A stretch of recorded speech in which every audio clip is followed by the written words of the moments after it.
stock, and someone was asking you, Gary, about this stock, and you can't get a clear message to this potential buyer as to what this investment is, I guess my question would be to you, what would you do as the buyer in this particular sense? Is it just, okay, I'm just going to go with Gary because, even though Gary's not really explaining this to me the right way, but he's asking me for my money, I'm just going to give Gary my money and just let it be an act of faith, right?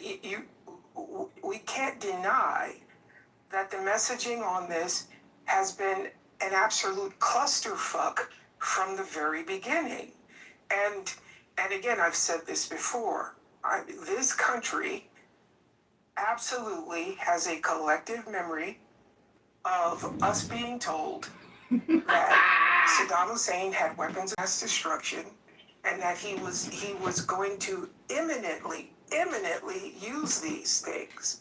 And that's why I say history is undefeated. Time is the world's greatest detective. Okay, but wait a minute. Why do you make that analogy when, in fact, it's absolutely acknowledged that they have nuclear weapons program? It's absolutely acknowledged that last year 3 of their facilities were obliterated by U.S. attacks with the assistance of Israel. So why would you even use that analogy that we have this collective memory of us being lied to about Saddam Hussein, so therefore we're being lied to, or the public believes it. The public doesn't believe we were being lied to. Everybody knows that there were nuclear facilities there that were attacked by the United States. There's no denying. You're missing the point. My point was not necessarily whether they had them or not had them. My point is, confusion causes doubt. And when the message is not clear, then people can do nothing but rely on memory. I didn't say whether they had them. No, that's not true. That is based, nonsense. Okay, based on what? That is absolute nonsense. People have the ability to compartmentalize things. And I really have problems with people who come to the stage and denigrate the ability of the American people to be able to comprehend what's going on. They may not be attuned to it, and the general public certainly is not as engrossed in it as we are here in the critical thinking forum, but people are not going to sit around in bars saying, we can't believe them about this because they lied about that. They're able to recognize that in fact there's a nuclear threat coming from Iran. Do you deny that statement? I disagree with you about what people think because I don't tend to speak for everyone.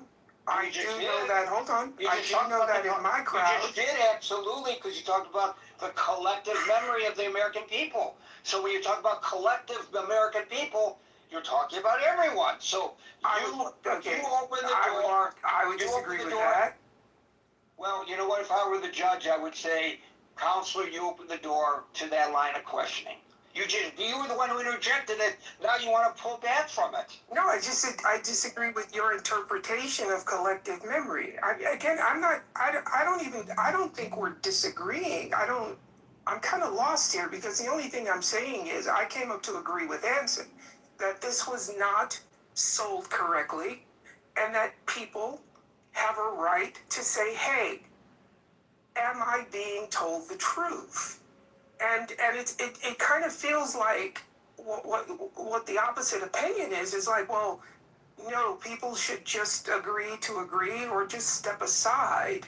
And I just somewhat, I'm not even disagreeing with you, Gary. I just disagree with the premise that this was not sold the right way.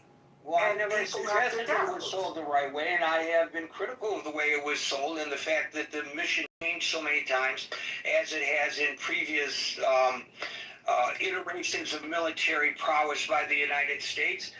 My only objection is that you used as your analogy the weapons of mass destruction allegation vis-a-vis Saddam Hussein, and then you superimpose it over this, and I object to you doing so, because it's not the same thing, and you're implying while saying, well, I'm not really saying it, but you certainly are implying that that's what's happening here, and you and I both know that's not what's happening here. That is a technique of debate, but it's not a fair technique of debate. Okay, I disagree with Anson that if you want to get the majority of people behind a cause, and if you say the mission changed, well, did the mission change? Did the mission actually change, or did the messaging change? Because they would be two distinct things.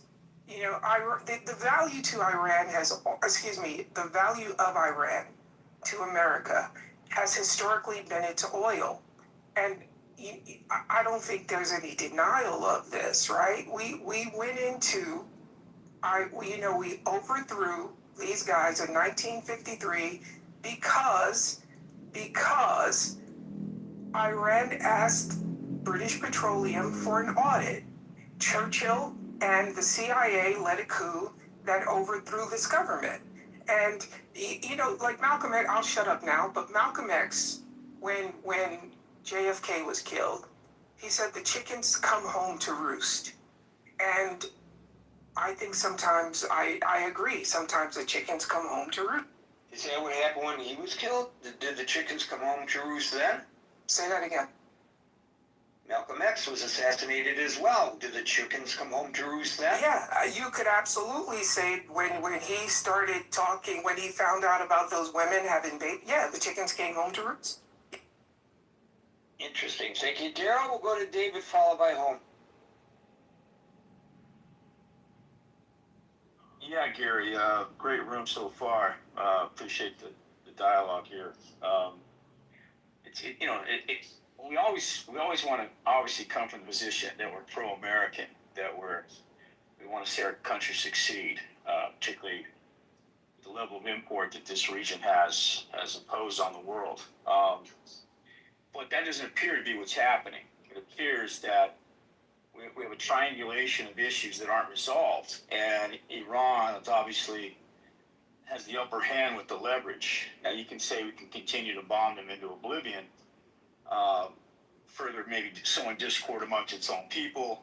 They rally around the flag, and of course, big oil, big insurance is going to say, sorry, United States, we're going to pass on insuring these boats for now. So as long as Iran can extract that pain point in the strait and keep those ships from passaging, Trump's in a rock and a hard place.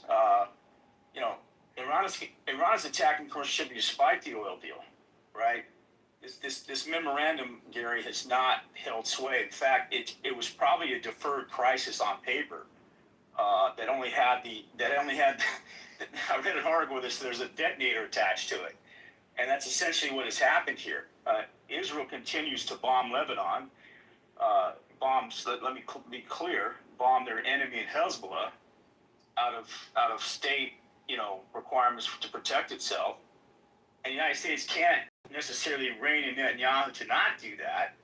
And so Iran's saying, well, the gloves are coming off. And now Trump is looking at facing defeat on two fronts. The crisis in the Gulf, and now the midterms, if gas prices continue to surge. And we saw what oil's done this week so far with regard to this incursion. And so either way, it looks like Trump's off-ramps are just, they're falling by the wayside.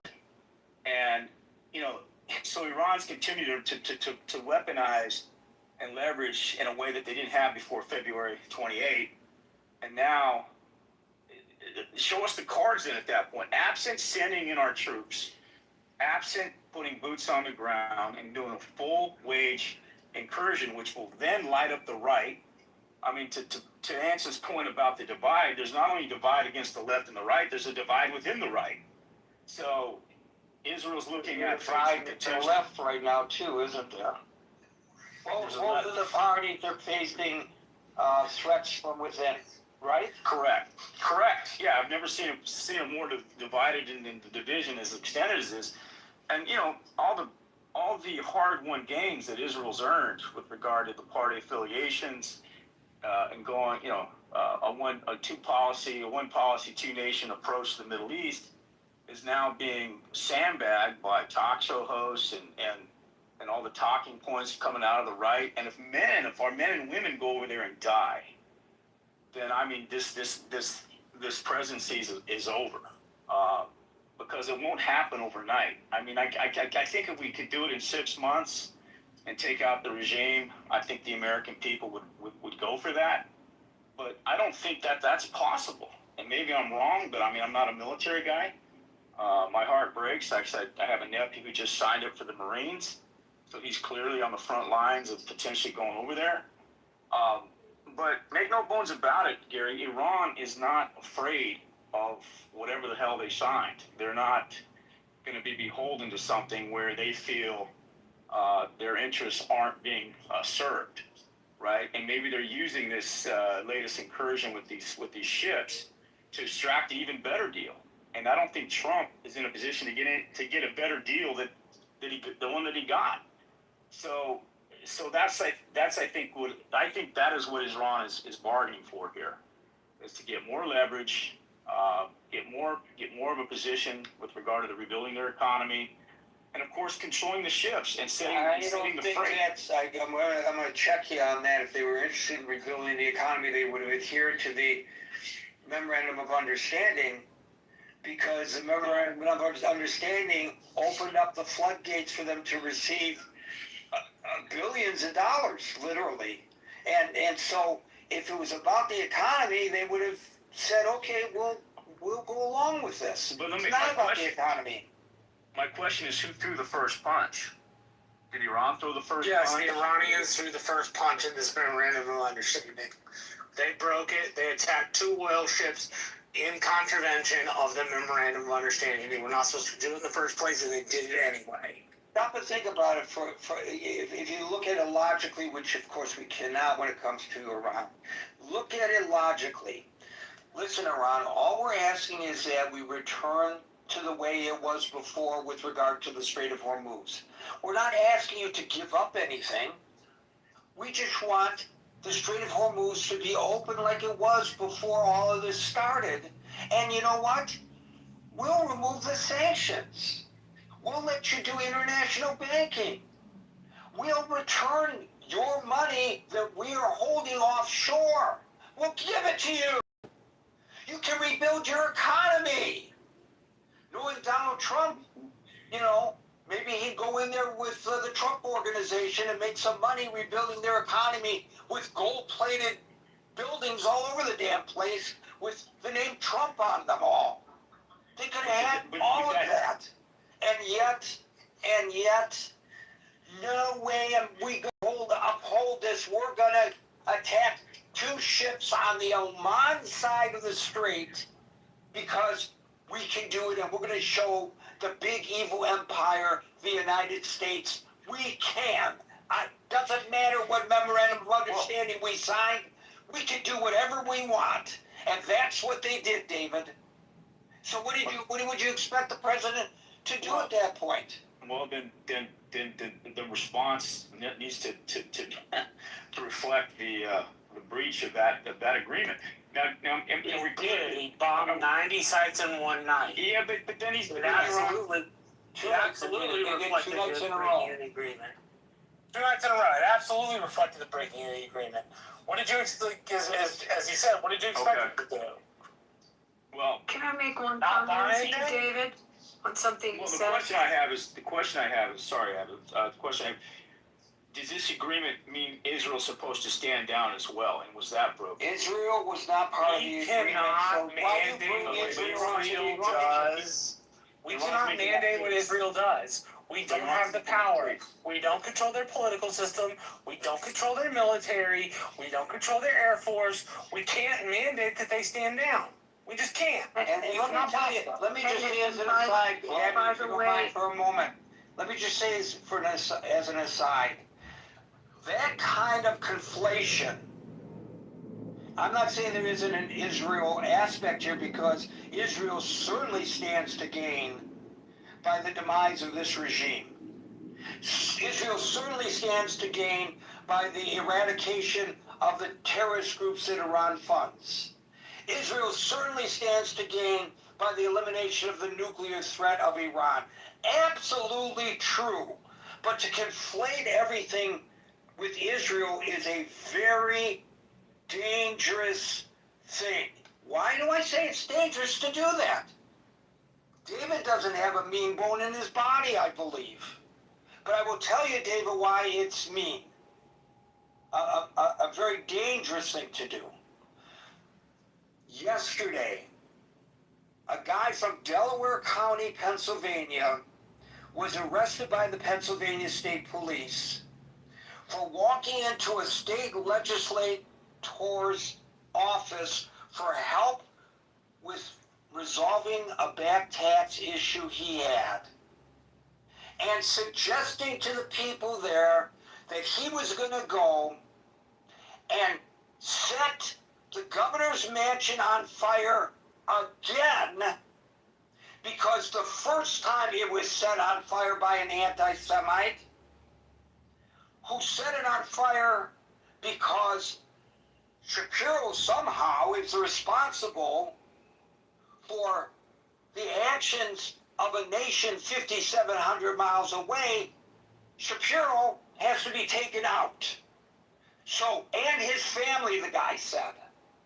So he's going to go back there and set that mansion on fire again and finish the job the first one did, get rid of Josh Shapiro and his family, as if the governor of Pennsylvania, because he's a Jew, has anything to do with the policies of Israel, whether you agree with those policies or disagree. I'm going to call bullshit from now on anytime somebody says he's doing what Benjamin Netanyahu told him to do. Nobody tells Donald Trump what to do. Some people say that's really a great part of his personality. Some people say he's an egomaniac and he should park it and listen to his advisors when they tell him what he should or shouldn't do.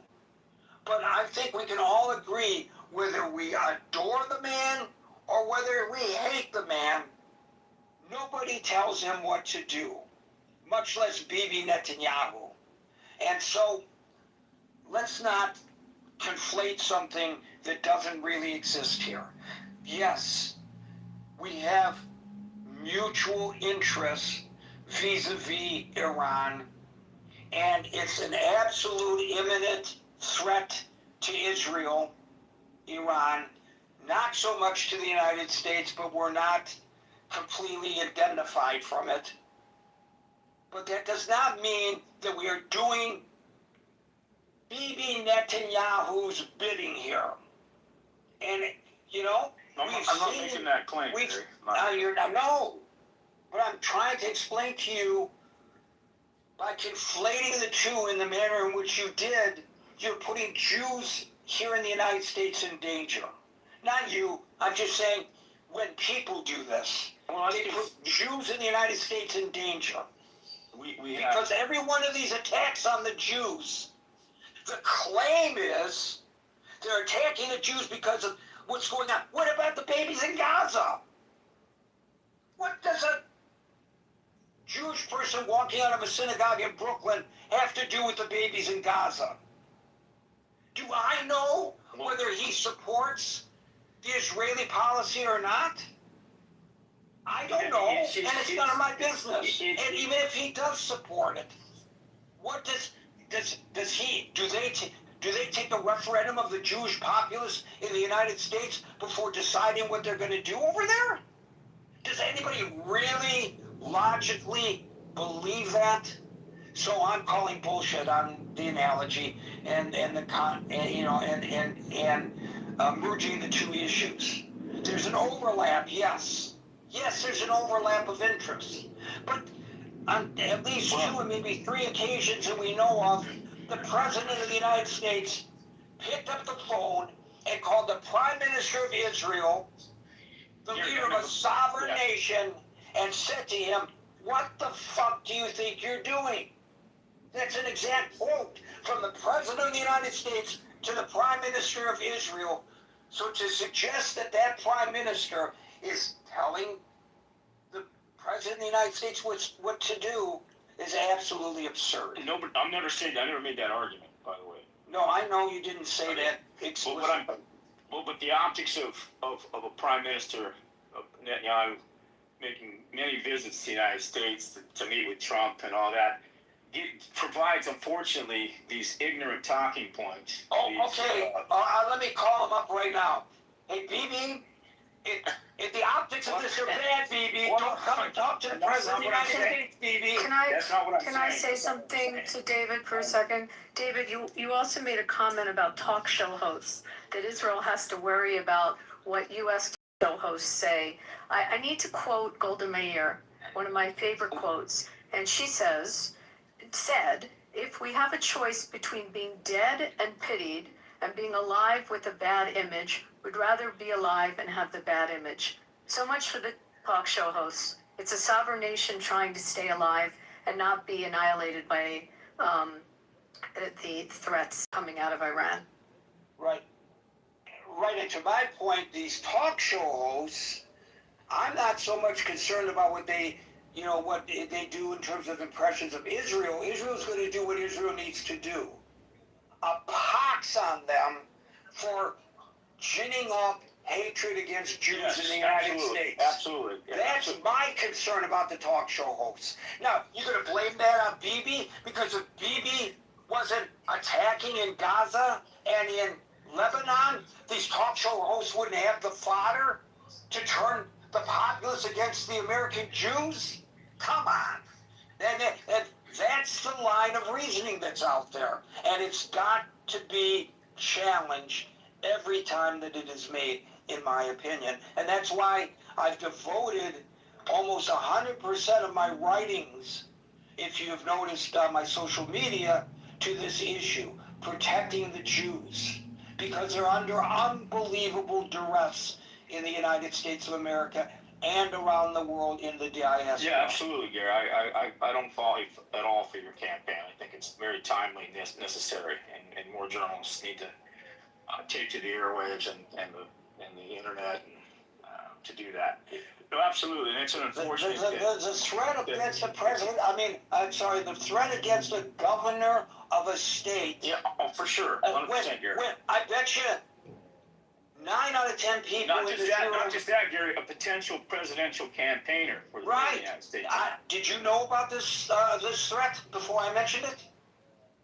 The second one? No. Yeah, no. Why? Why is it not getting coverage? When Gretchen Whitmer, when they busted those guys for plotting the kidnapping and killing of Gretchen Whitmer, it became national news, and rightly so. How come this hasn't become national news? Right. Absolutely. Come on. Let's call it for what it really is. And I'm not blaming you for the problems of the Jewish people at all, David. Thank you. I appreciate it. No, I know you're not. I appreciate that. I know you're not. Okay. All right. Well, those are my points. Thank you for letting me speak. And hopefully the others can have time to say what they need to say. Thank you, David. Let's go to Homer, followed by Philip.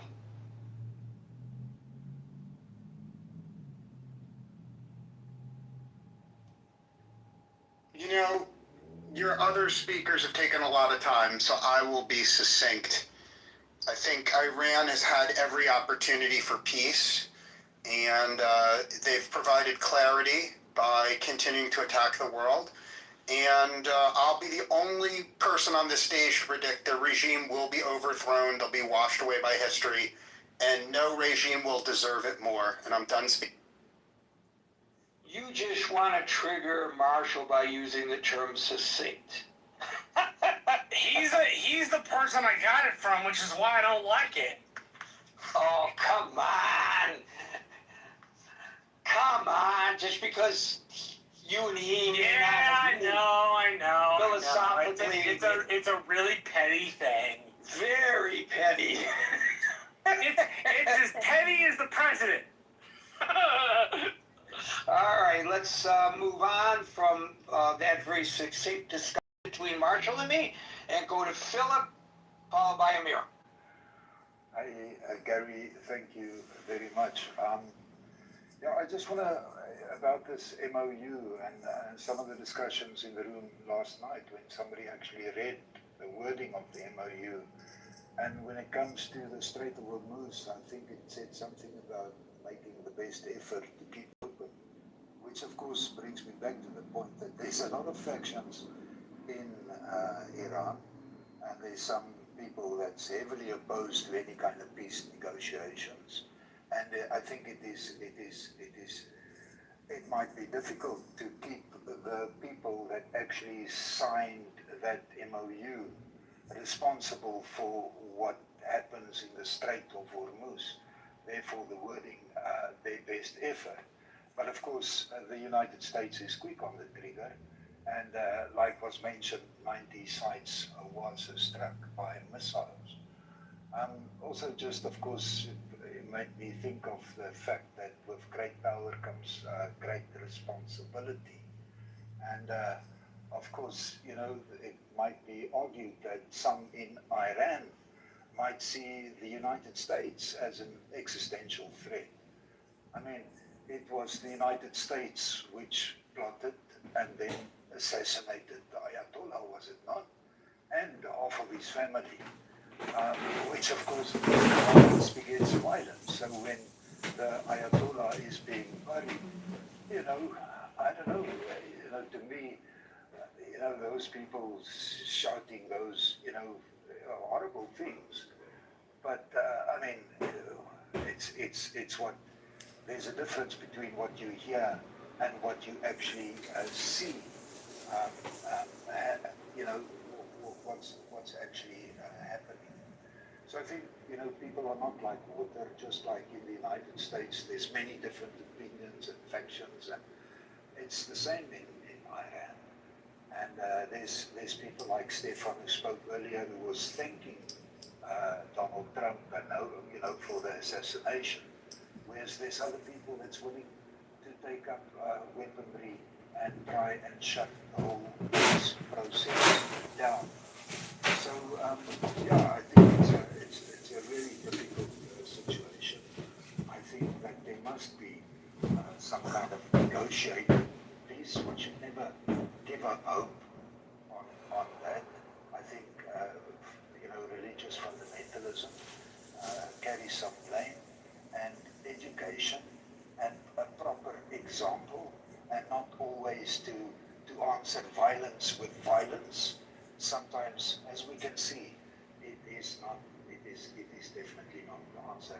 And some of the rhetoric, like we hear this room, the Iranian people were made by God to show other people how evil people are. You know, that's not the rhetoric which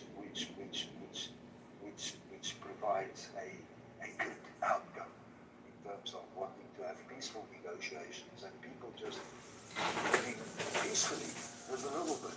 You know? Anyways, that's what I wanted to say, and thanks as always for this room. Philip, I think that your comments about the cause and effect for the chance deaths to Trump and the threats to assassinate him are void of history. Alan, are you listening? Yes, sir. I'm listening, and I'm okay. glad. I'm going to say something. I'm going to say something in Farsi, and I'm probably going to pronounce it. I'm going to say March Bar Carter. You want to say? Mark Bar Carter. What did I just say in Farsi? You said death to Carter. Death to Carter. Mark Bar Carter. This Death feeling. to Carter. I hope the rest of the world. Were they not shouting death to Carter outside the U.S. Embassy during the Iranian? They were doing it in Arlington, Texas, in the UTA. What are you talking about? Thank you very much, Alan. Thank you very much. But I hope, let me make one wish. I hope 99.9% of the world, they think like Philip. Because he thinks we are dealing with a bunch of angels. He was pissed off because I said 99% of these people, they don't care about human lives whatsoever. If they did, they wouldn't burn 7,000 of them people in the bazaar of city of Rash, which is on the border of Caspian Sea, Philip. I hope you heard me. And you want to sit down and talk to these people. Negotiation. Yes. Peace talk. You sit down, talk to the peace. It shoot the son front of the father, and they make the father 75 million toman pay to get the body for the bag, and the bullet hit his son and it killed him. You want to sit down on the table and negotiate with these people. Thanks to you. I hope the rest of the world think like you. We will be living in the heaven. Back to you. And remember, as Alan sometimes mentions, he hasn't mentioned it today, their governmental philosophy, which is a theocratic philosophy, is to spread this around the world, starting with Europe. That's not an opinion, that's a fact. Amir. I just want to say that I'm South Africa, if I would want to share the atrocities that can occur, I mean, it would be shocking to all of you, but I don't, because I want to have hope for a world where we can live in some kind of negotiated peace. So I'll go out with, all we are saying is give peace a chance. And as I said when I first sang it, that's one of my favorite songs. But you know, you and I, Philip, can negotiate a peace. If we're having an argument, you and I can negotiate a peace. Why? You and I are reasonable people, and we will say, well, it's to the benefit of both of us to resolve this. This regime does not think the way Philip and Gary do. Amir. Hi, Alan. I just wanted to just basically confirm what you just said about charging for bodies. This has not changed one iota from 47 years ago, when they actually shot people and then they charged for the bullet. So this regime is very, very consistent in what Alan has just said. I just wanted to confirm that. My next point is regarding what you said, Gary, regarding the issue that the Jewish people are facing in America. And I don't know if you remember when Ahmadinejad was in power, he actually set up a conference in Tehran, and there were quite a big number of Jewish people that some I remember that were from New York, and they came and attended to the conference, and they were actually against Israel. Israel was doing at the time in West Bank by demolishing houses and what have you. So I don't really understand how people can decide which Jew is it? Is it the one that's against Israel, or is it the one that's pro-Israel when they attack them in the US, or when they sort of talk against them being anti-Semitic? So that's quite a question for me.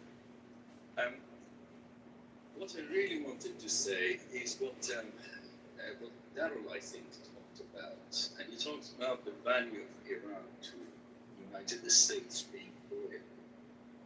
I'd like to make a point, and this is quite an important point, which is often misunderstood. You know, there's a massive difference between Iran and the two countries that we often talk about, Russia and China, because we put these three countries together very often, and there is a big difference between them. And that is if you like, the cultural divide between the vast majority of the people in Iran and the regime in Iran. Okay?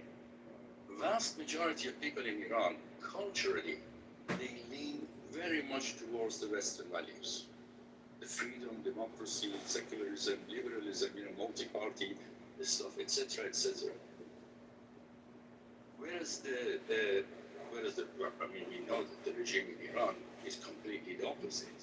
The slogans and the rhetoric in the past 47 years is a clear testament to that.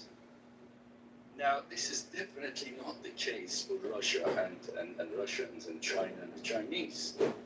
There is no such a, divide culturally between the people and the government in these two countries, namely Russia and China.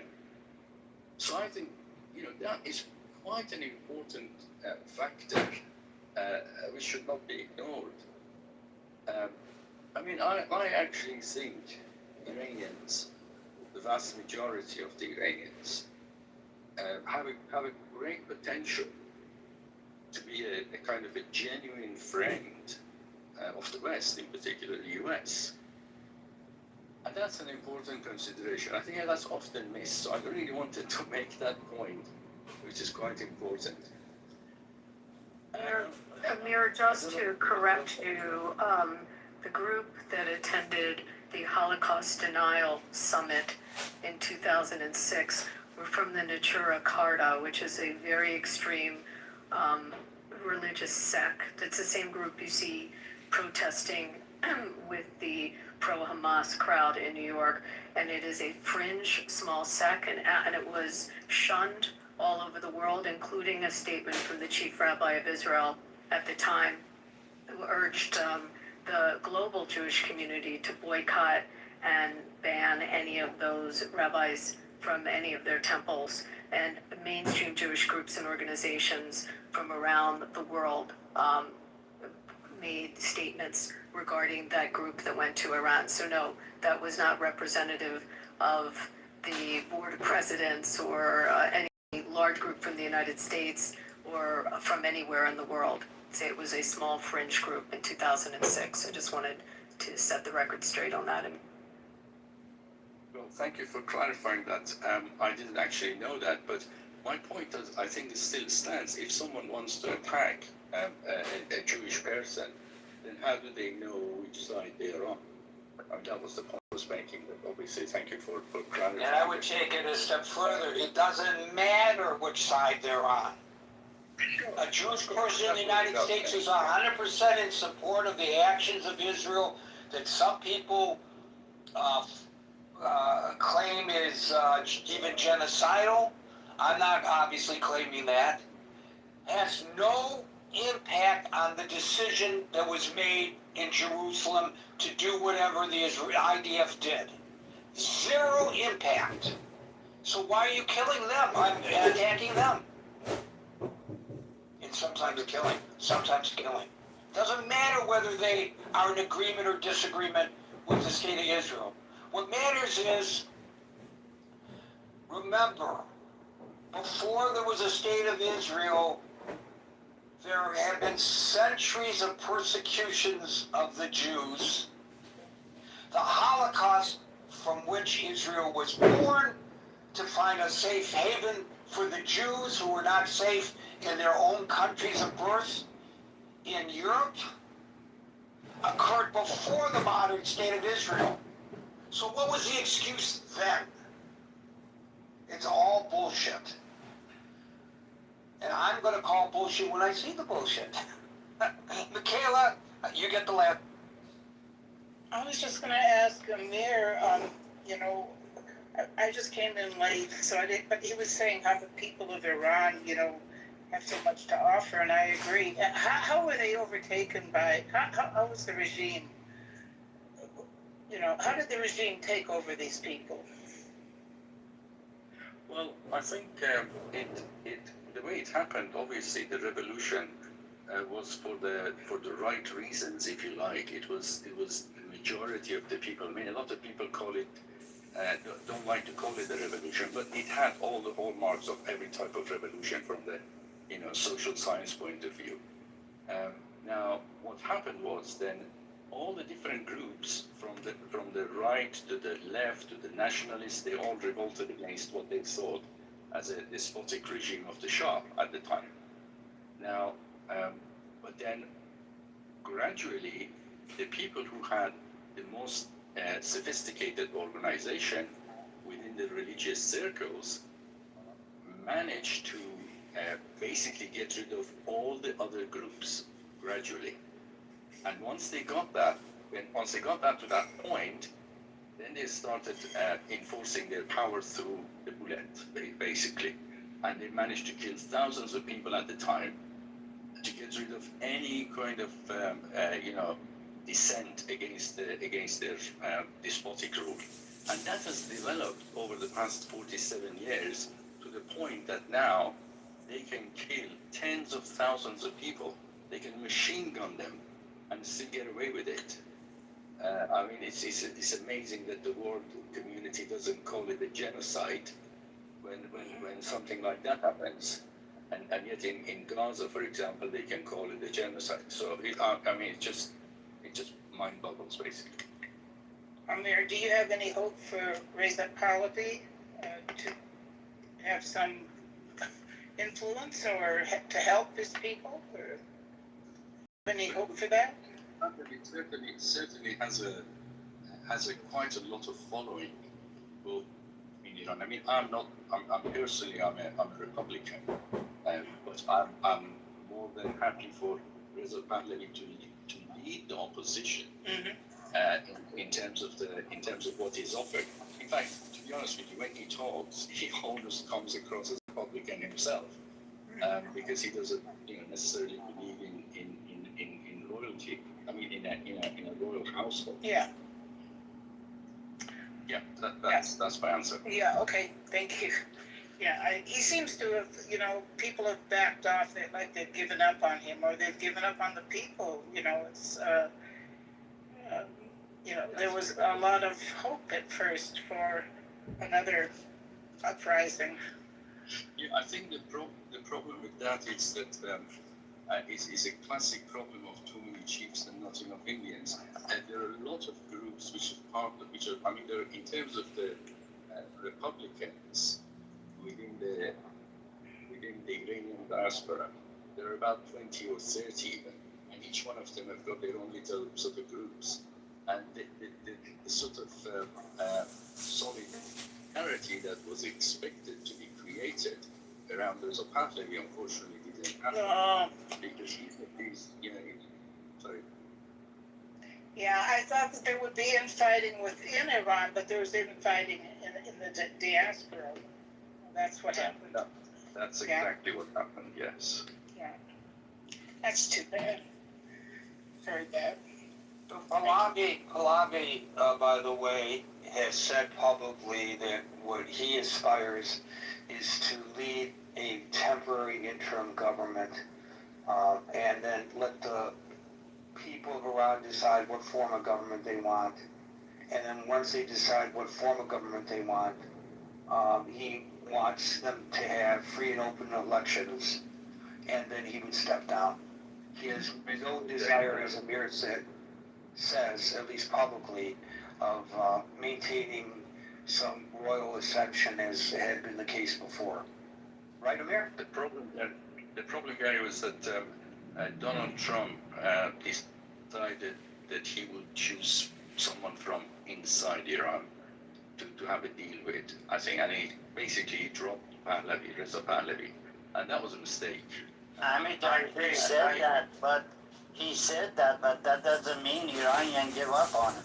See, the reason, Gary, he said that, it is because the propaganda machine outside Iran, they are financially well up to above them head.